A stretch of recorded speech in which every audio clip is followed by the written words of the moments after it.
백성을 보내지 아니하였더라. 아멘. 네 번째 재앙인 파리의 재앙인데, 구별이라고 하는 제목을 통해서 하나님의 백성과 하나님의 백성이 아닌 자를 하나님이 어떻게 구별하시는가를 살펴보고자 합니다. 그리고 그 구별 안에 있게 된 하나님의 백성됨과 그렇지 않은 자들의 하나님을 향한 간구, 또 하나님을 향한 기대가 어떤 것인지를 통해서 오늘 저와 여러분 역시 어디에 속해 있는 자인지를 또다시 오늘 말씀을 통해서 깨닫는 그러한 복된 시간 되기를 바랍니다. 하나님께서 이스라엘 백성을 출애굽시키고자 하는 목적은 이스라엘 백성들이 애굽에서 고난을 당하기 때문이 아니었습니다. 처음부터 우리가 살펴본 것처럼 이스라엘 백성들이 고통 중에 부르짖을 때에 하나님이 그 간구를 들으시고 이스라엘을 그 가운데서 구원하시기로 작정하셨던 것이 아니었죠. 만일 하나님께서 하나님의 언약, 그 하나님의 언약에 일하신 가운데 있는 것으로 보지 않는다면 얼마든지 우리는 그렇게 해석을 할 수도 있을 것입니다.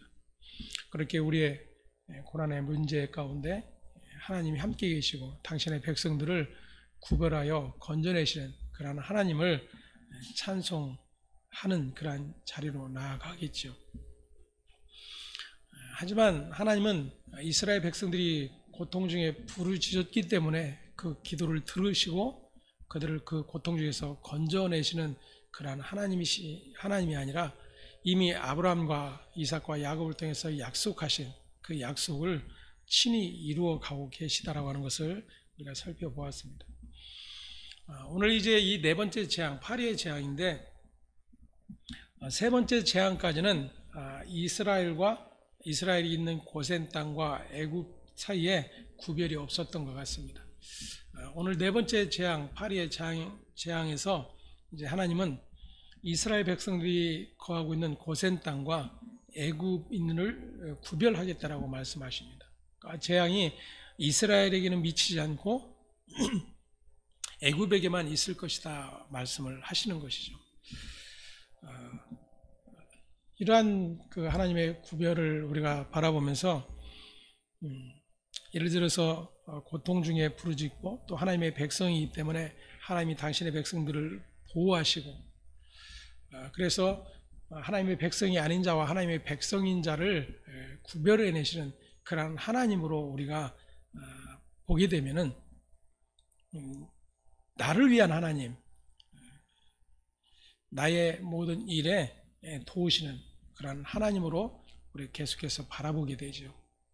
더 나아가 우리의 구원마저도 하나님이 택한 백성들에게 안겨주시는 하나님의 선물로, 그래서 그 구원의 자리에 이르기 위해서 어떻게 해야 되는가를 계속해서 생각을 하게 되는 것입니다.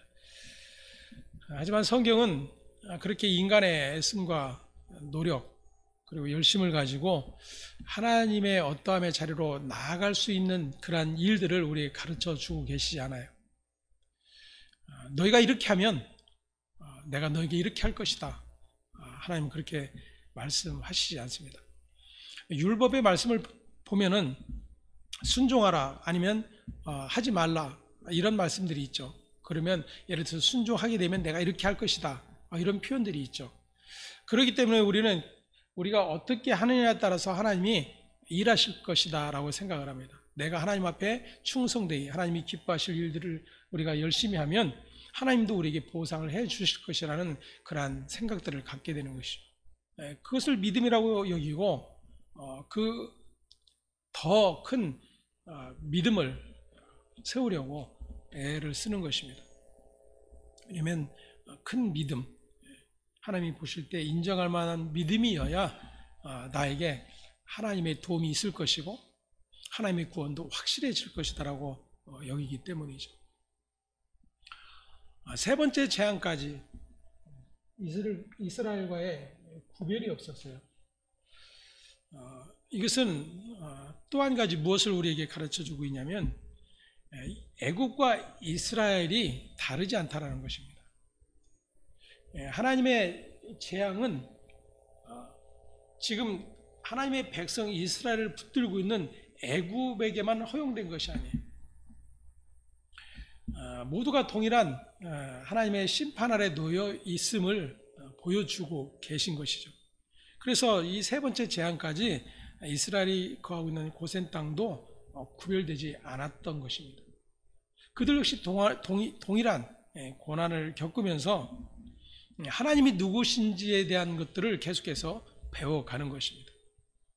그래서 그 하나님을 알아가는 일에 있어서 애굽과 이 이스라엘의 차이를 우리는 계속해서 볼 수 있어야 됩니다. 심판에 있어서 애굽과 이스라엘은 다르지 않다 그랬어요. 그것이 마지막 이제 10번째 재앙에서도 동일하게 드러나고 있는 것을 보게 됩니다. 그러면 무엇이 다른가요? 무엇이? 성경이 우리에게 말씀하고 있고 하나님이 우리에게 계속해서 말씀하시는 것은 하나님이 누구를 택하셨느냐라는 거예요. 누구를 택하셨느냐. 어떤 조건에 부합이 돼서가 아니에요. 이스라엘이 하나님의 마음에 합당해서가 아니에요. 애굽이나 이스라엘이나 매한가지인데 하나님은 그 중에서 애굽이 아닌 이스라엘을 택하셨어요. 그리고 내 백성이라 일컬어 주셨다라는 것입니다. 성경은 이 이야기를 계속해서 하고 있는 거예요. 그걸 다른 표현으로 하면 은혜라고 하는 겁니다. 성경은 하나님의 은혜에 관한 일들을 계속해서 펼쳐내고 있는 것입니다. 그러면 지금 하나님께서 이제 애굽과 이스라엘이 다름을 가르쳐 주세요. 누구에게? 바로에게.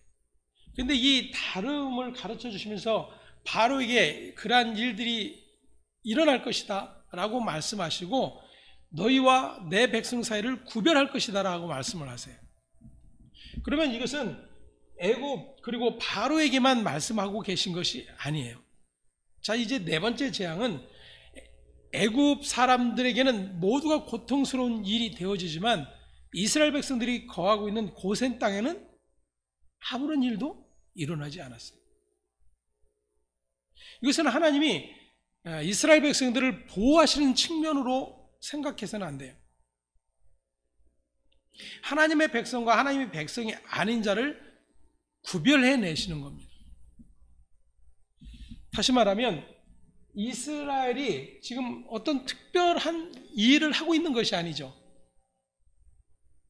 지금 네 번째 재앙까지 오면서 지금 이스라엘이 하나님 앞에 무슨 일을 하고 있는지 드러난 것이 있어요? 아무것도 없어요. 그들이 나 죽겠다라고 고통 중에서 부르짖었던 것 그 이후에 그들은 어떠한 모습도 드러나지 않아요. 그래서 애굽인들은 하나님을 믿지 않는데 이스라엘 백성들은 이제 모세를 통해서 말씀하신 그 하나님을 이제 믿고 신뢰하면서 그 하나님의 모든 명령에 따를 것을 굳게 약속하고 실천하고 있는 그런 가운데 있는 것도 아니에요. 하나님께서 모세를 통해서 내가 이렇게 너에게 은혜를 베풀 것이다. 쉽게 말하면 그렇게 말씀하셨죠. 애굽에서 너희를 건져낼 것이다. 너희를 구별해 낼 것이다. 너희를 내 백성 삼을 것이다. 라고 하나님이 말씀하세요. 근데 이스라엘은 뭐라고 그래요? 듣지 않아요. 바로의 완악함처럼 그들 역시도 하나님의 말씀을 믿지 않습니다. 오히려 하나님의 말씀을 들은 바로로 인해서 자신들에게 더 무거운 짐이 지워진 것 때문에 오히려 하나님을 거부하고 있는 그런 모습들만 보여주고 있었어요. 그런데 지금 하나님은 그러한 하나님의 백성 이스라엘에게 은혜를 베풀고 계시다라는 겁니다.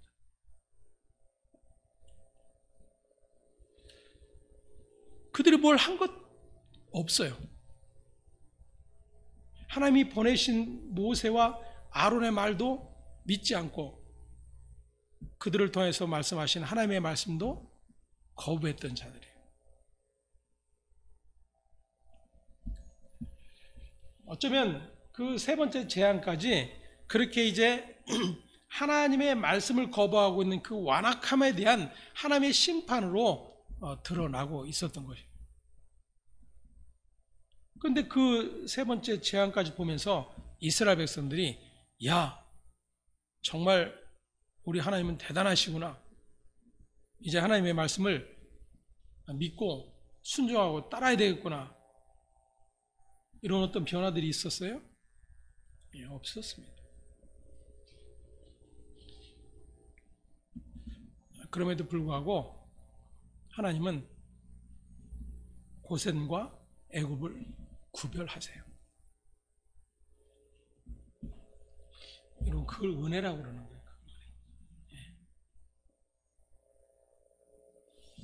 지금 하나님의 백성 이스라엘은 그 은혜의 부르심 앞에 있는 거예요. 그들이 무엇을 해서가 아니라, 아니 하나님 앞에 내어놓은 것들은 오히려 원망과 불평이었고 하나님을 거부한 뿐이었어요. 다시 말하면 그들의 어떠함 때문에 하나님은 은혜를 베풀고 베풀지 않고 그렇게 일하시는 분이 아니다라는 거예요. 이제 뒤에 보면 하나님께서 모세에게 그런 말씀하시죠. 광야에서 내가 은혜 베풀 자에게 은혜를 베풀고 긍휼히 여길 자에게 긍휼히 여기느니라. 누가요? 하나님께서. 여러분, 모든 주권이 그 하나님께 있는 거예요. 하나님께. 그 하나님께로부터 내가 은혜의 자리로 불려 나옴을 입었다라고 하는 것이 믿어지고 깨달아지고 그것이 복이라고 여겨지는 자는 하나님을 예배하고 찬양하는 것입니다. 내게 무엇이 주어져서가 아니에요. 나에게 어떤 보상이 주어져서가 아니에요. 그런데 끊임없이 그 보상을 요구하고 자신들의 자격 조건을 내세우는 것은 이 애굽 바로였어요.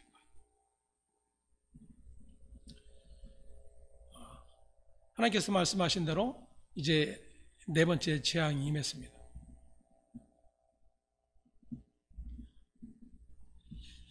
흔히 우리 표현대로 당할 만큼 당해야 두 손 두 발 들고 항복한다 그러잖아요. 여러분요, 정말로 하나님 앞에 항복하는 인생은 없어요.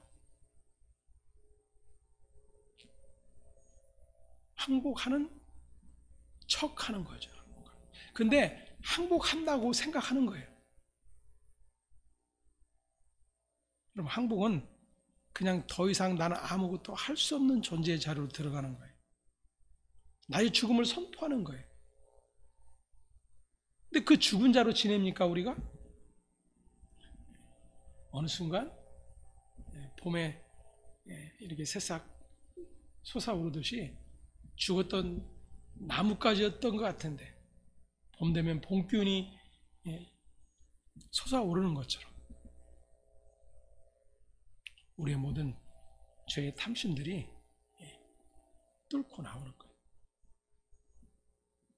우리는 항복했다라고 생각하죠. 자, 바로의 모습을 볼까요? 24절과 25절 함께 봅니다. 여호와께서 그와 같이 하시니 무수한 파리가 바로의 궁과 그의 신하의 집과 애굽 온 땅에 이르니 파리로 말미암아 그 땅이 황폐하였더라. 바로가 모세와 아론을 불러 이르되 너희는 가서 이 땅에서 너희 하나님께 제사를 드리라. 아멘. 자, 이제 바로가 항복하지요.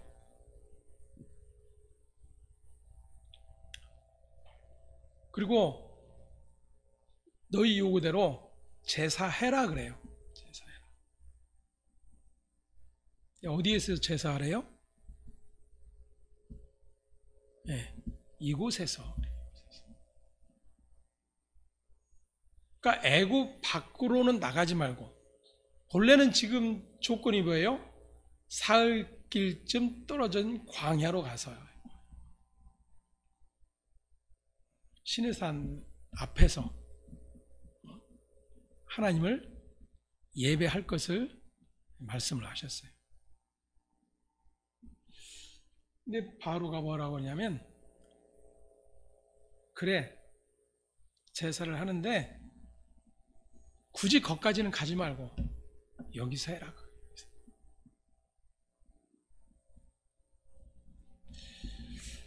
사실 어쩌면 이것이 우리의 모습이죠. 그래서 섬긴다, 제사한다 이런 모든 내용들은 예배에 관한 것들입니다. 하나님과의 관계 안에서 예배는 하나님의 은혜를 아는 자들의 고백의 자리죠. 하나님 앞에서의 감사와 찬송, 그 은혜 베푸심, 구원하심, 이 모든 일들에 대한 감사와 찬송의 고백이 있는 그러한 시간들이에요.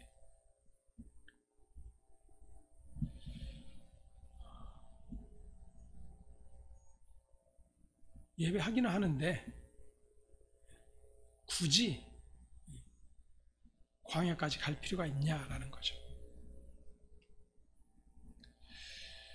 자기들이 정한 방식, 하나님이 말씀하시는 방식이 아닌 자기가 정한 방식으로 하나님께 예배하라라는 거예요. 그리고 바로가 뭐라고 이야기하면 나를 위해 기도해라 그래요. 나를 위해 복비려라 그거죠.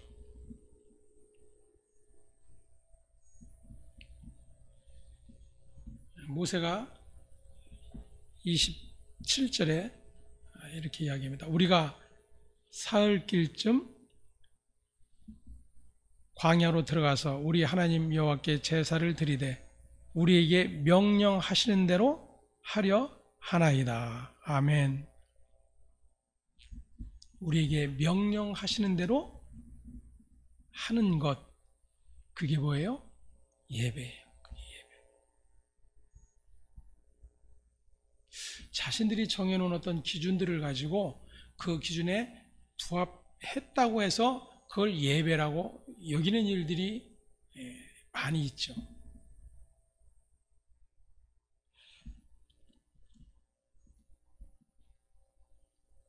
뭐 굳이 수요일날, 뭐 주일 오후, 금요일날 뭐 할 필요 있냐? 그냥 주일 한 번이면 되지. 물론 하나님께서 시간을 정해놓으신 것은 아니에요. 하지만 예배라는 그 형식 안에서 우리는 자꾸만 우리의 마음 안에 내가 그 모든 것들을 결정해 놓고 있다는 겁니다. 똑같은 제사예요. 광야에서 하든 애굽에서 하든. 여러분 다릅니까? 애굽 신에게 제사하는 것도 아니고 누구에게 제사하는 거예요? 하나님께 제사하는 거예요.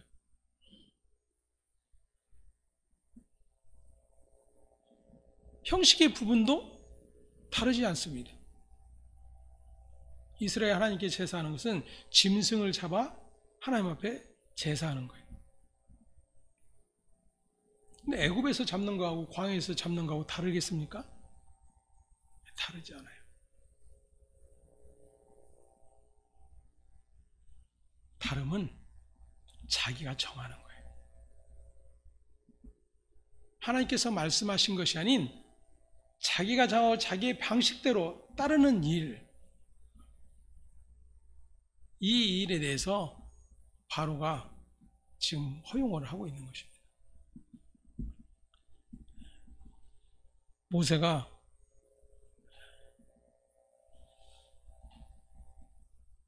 부당하다고 이야기를 하죠. 그 부당함의 이유에 대해서 만일 애굽에서 그렇게 제사를 지내게 되면 애굽 백성들이 우리를 가만두지 않을 것입니다 라는 거예요. 왜 그럴까요?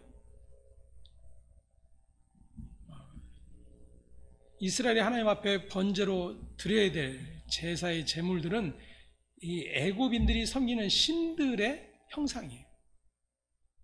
다시 말하면 자신들 앞에서 자신들이 믿는 신을 지금 어떻게 하는 거예요? 잡아 하나님 앞에 제사하는 것을 보게 되는 겁니다. 아마 어쩌면 바로는 그러한 것까지 염두에 두었을 수도 있어요. 자신은 허용하되 이들을 자신들의 백성이 가만두지 않을 것을 알고 있었던 거죠.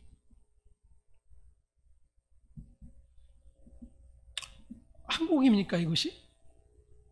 하나님 앞에 항복하고 있는 거예요? 하나님의 말씀을 지금 듣는 겁니까? 아니요.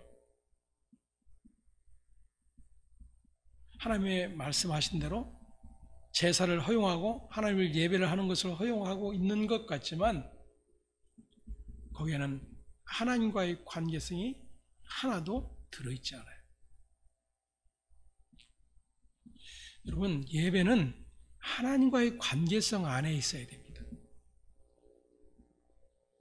말씀드린 것처럼 우리가 어떤 정해진 시간, 정해진 예배, 그것을 다 열심히 나와 지켰다 해도 하나님과의 관계성이 없으면 하나님의 그 은혜 되심을 알지 못하고 자기들이 기뻐 좋아하고 자기들의 열심으로 아니면 지금 바로가 요구하고 있듯이 자신에게 내려지는 재앙을 멈춰주기를 원하는, 그리고 이제는 자신에게 복을 빌어주기를 원하는 그러한 마음으로 예배를 한다라면 그것은 전혀 하나님과 상관없는 일이 되는 거예요.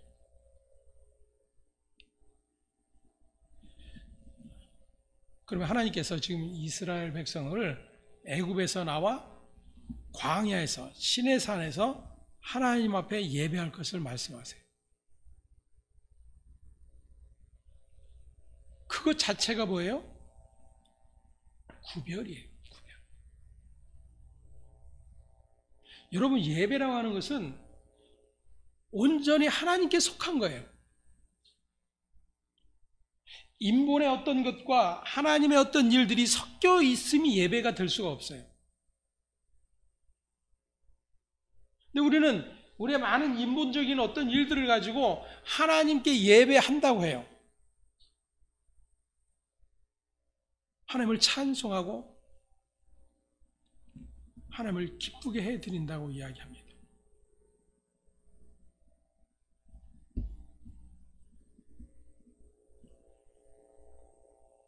그래서 그런 표현을 한번 제가 말씀드렸는데, 예배 드린다라는 말은 우리에게 맞지 않아요. 우리는 하나님께 예배를 드릴 수 있는 자가 아니에요.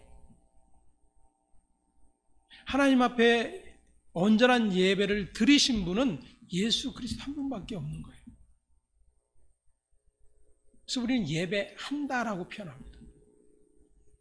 하나님께서 아들을 통해서 받으신 그 예배, 오직 하나님만이 받으시는 그 예수 그리스도의 온전하심의 예배 안에 우리가 그 하나님께서 아들을 통해서 이루신 그 구원의 은혜와 은총의 일이 무엇인지를 보는 거예요.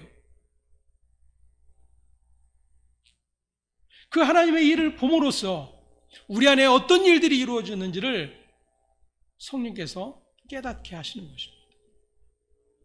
그 모든 일들이 어떻게 우리에게 은혜인지를. 그래서 하나님은 이스라엘 백성들을 이 애굽으로부터 구별해 내시고자 하는 거예요. 단지 그들이 고통받는 그 자리에서 그들을 이제 불쌍해서 건져내지, 이 목적이 아니다 거예요. 출애굽의 목적이 아닌 거예요. 하나님과 하나님의 백성의 관계가 무엇인지를 하나님은 가르쳐 주시기를 원하시는 거예요.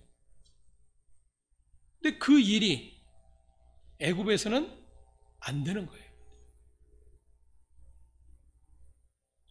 애굽은 세상이고 인본입니다. 그곳에서의 하나님을 예배함은 이스라엘 백성들에게 온전함이 될 수가 없는 거예요.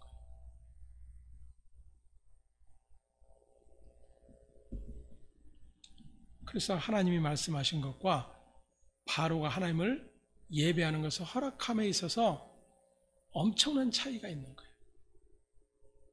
바로 입장에서 보면 똑같은 예배예요. 똑같은 예배. 자신들의 신에게 예배하라는 것도 아니에요.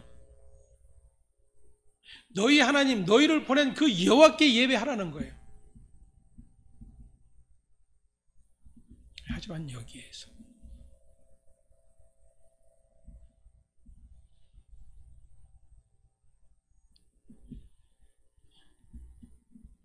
하나님께서 아브라함과 이삭과 야곱에게 언약하신 대로 타국에서 계기되어 400년 동안 그들을 섬기다가 하나님께서 그들을 심판하시고 나서 그곳에서 나올 것임을 이미 창세기 15장에서 말씀을 하셨습니다.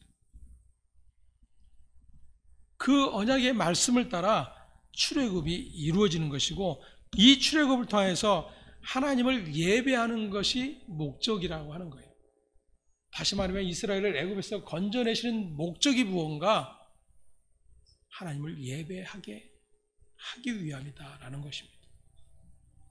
그러니까 저와 여러분의 구원이 이루어짐에 대해서 우리가 할 일은 뭐예요? 하나님이 그 하신 모든 일들을 기뻐하고 찬송하는 일이에요.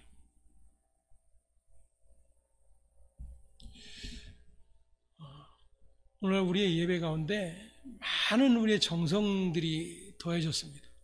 우리의 열심이 더해졌고, 그래서 무언가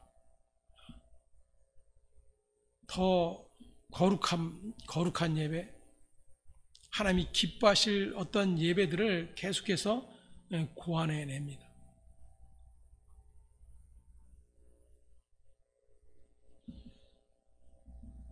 요한복음 4장에서 예수님이 수가성 여인을 찾아오셔서 자신들이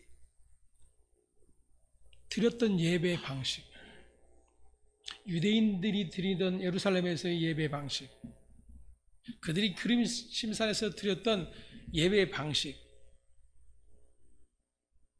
각자가 나름대로 유대인이든 사마리아인이든 하나님께 예배하고 있었어요. 유대인들이 예배하는 것처럼 우리도 예배합니다 그래요. 그것이 비단 사마리아 여인의 생각뿐만이 아니라 유대인들의 생각 역시도 마찬가지였어요. 그래서 예루살렘에서 예배하는 자기들의 예배만 하나님이 받으신다고 믿었던 거예요. 네, 예수님께서 말씀하신 것이죠.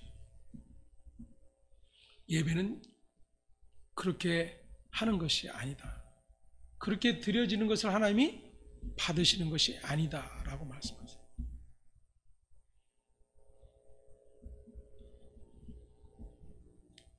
예배할 때가 이럴 것인데 예배하는 자가 무엇과 무엇으로?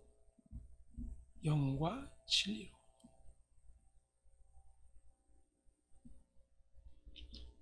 다시 말하면 예수님 자신으로. 그러니까 하나님을 향해서 예배할 수 있는 온전하신 분은 예수밖에 없다는 거예요. 나로 말미암지 않고는 아버지께로 갈 자가 없다 그랬어요. 내가 곧 길이요 진리요 생명이다. 예배라고 하는 것은 하나님이 자기 언약 안에서 자기 백성 삼으시고 자기 백성 삼으신 자들 통해서 하나님이 어떻게 은혜를 베풀고 계시는가를 가르쳐 알게 하시는 거예요. 그리고 그 은혜됨을 아는 자들이 하나님이 행하신 모든 일들을 기뻐 찬송하는 일이 일어나는 겁니다. 근데 그 예배가 어디에서 이루어질 거라고 하나님이 말씀하세요? 광야.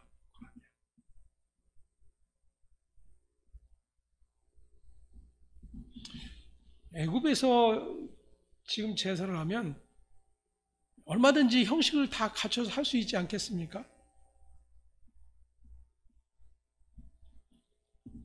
광야에서는 자신들이 갖출 일이 없어요. 하나님이 명령하신 대로만 해야 돼요.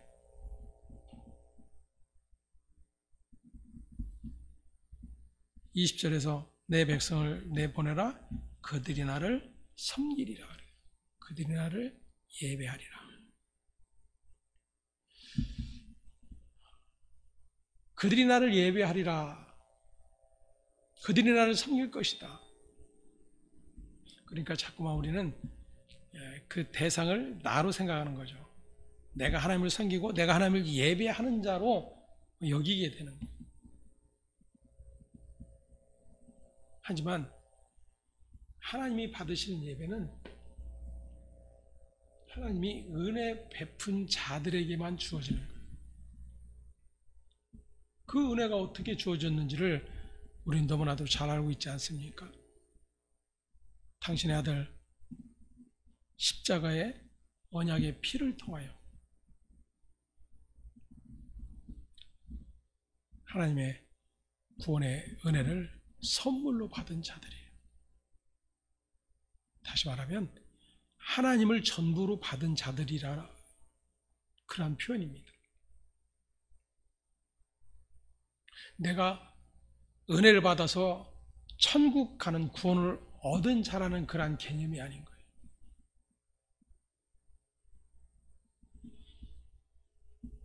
도무지 받을 수 없는,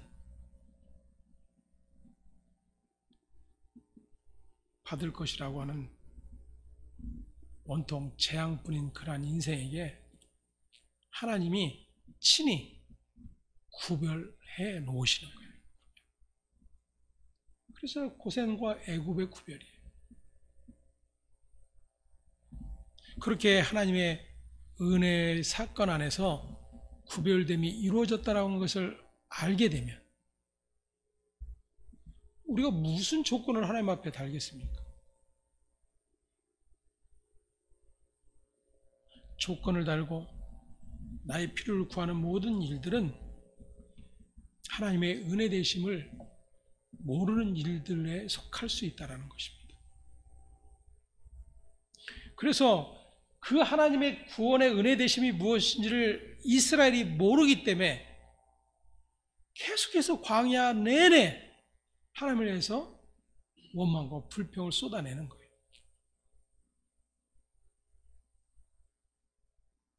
그러니까 지금 이스라엘의 생각 안에도 바로와 동일한 생각을 가지고 있는 거예요. 그래, 하나님이 말씀하신 대로 우리가 하나님께 예배 드릴게. 대신에 무엇 해라? 나를 위해서 기도해라. 자신을 향해서 뭔가 주어지기를 원하는 그러한 바람만 가지고 있는 거예요. 근데 그것이 애굽의 모든 신들 앞에 제사하고 있는 애굽인들의 신앙이었어요.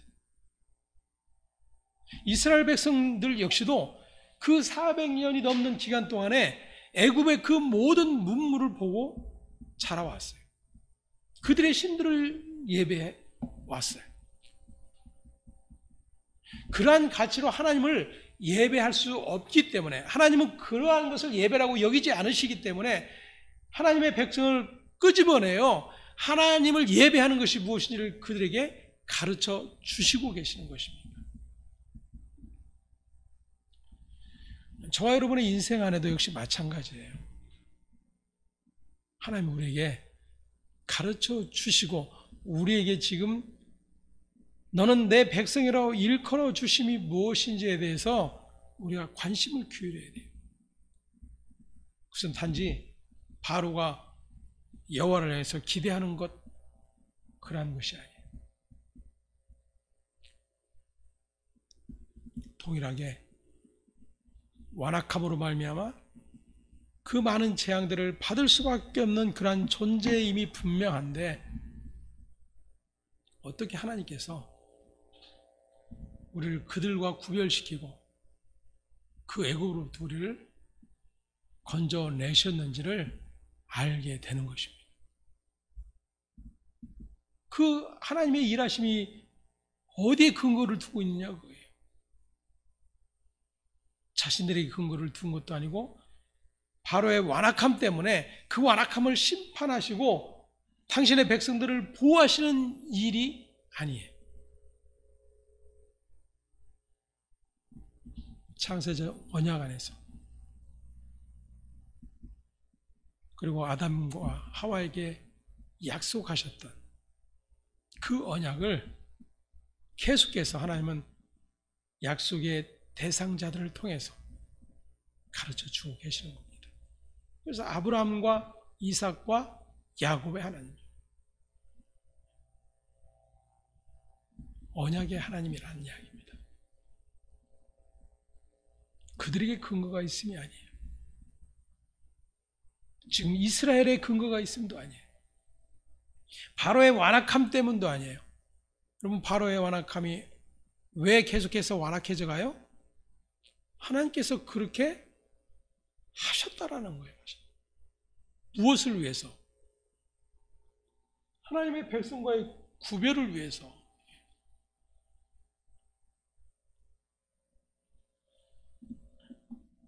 우리 역시도 동일하게 완악한 자들임에도 불구하고 구별해 내셨다라면 그것이 곧 뭐예요? 은혜임을 고백할 수밖에 없는 것입니다. 그러니까 신자는 이 은혜됨이 무엇인지를 배워가는 자들이고 하나님과의 관계 안에서 하나님의 그 주권적인 은혜, 그 약속의 이루심이 아니면 나는 그저 지옥 불구덩이에 저렇게 작업칠처럼 불에 태워지는 통나무처럼 불쏘시개에 불과한 존재라고 하는 사실을 깨달을 수 있는 자인 것입니다.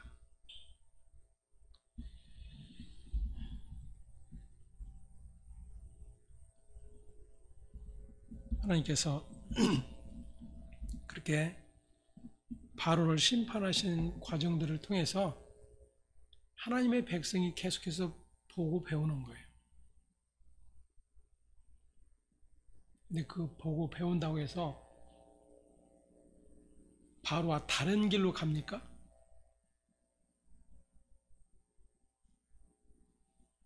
바로와 동일한 길로 가요.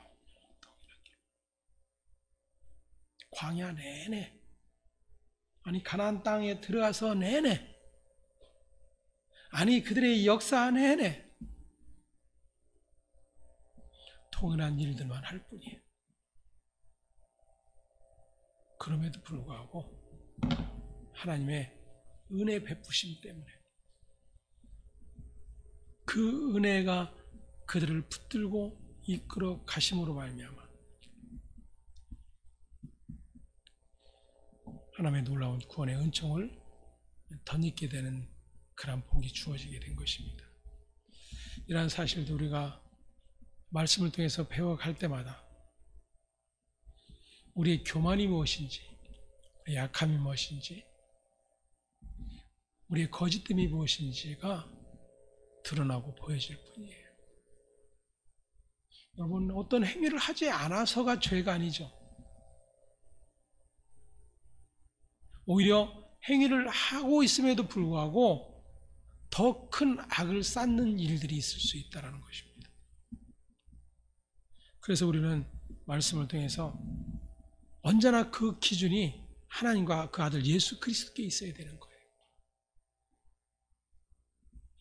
오직 길과 진리 대신 생명이 되신 주님이 기준이고 그 예수만 받으시는 하나님을 알 때에 우리는 예수만 붙들 수밖에 없는 것입니다. 오늘도 변함없이 그런 믿음으로 우리의 걸음이 걸어가기를 간절히 소망을 합니다.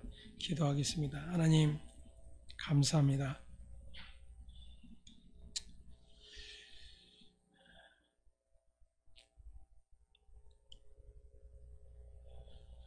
우리는 때로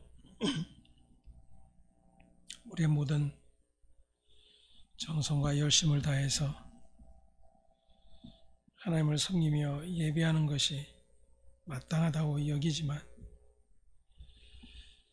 우리 안에 있는 바로됨과 그 바로의 완악함됨을 알지 못할 때가 너무나도 많이 있음을 고백합니다.